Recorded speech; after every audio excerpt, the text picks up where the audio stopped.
শ্রেণীর মানুষ, তারা হচ্ছে মিথ্যাবাদী বাদশাহ, মিথ্যাবাদী শাসক, যারা কথায় কথায় মিথ্যা বলে, জনগণের মান আত্মসাৎ করে, জনগণকে জায়গায় জায়গায় কষ্ট এবং ক্লেশের মধ্যে রাখার চেষ্টা করে, জনগণের ভালো কল্যাণের দিকগুলো চিন্তা করে না।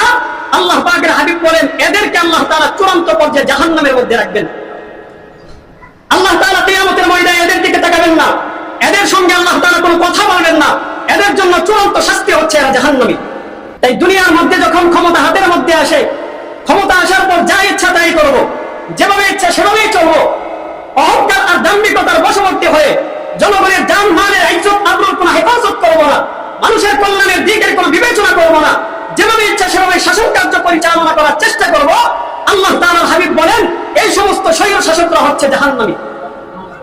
এরা জাহান্নামী। যত বড় উন্নয়ন করুক না কেন, যত কিছুই করুক না কেন, দুনিয়ার মধ্যে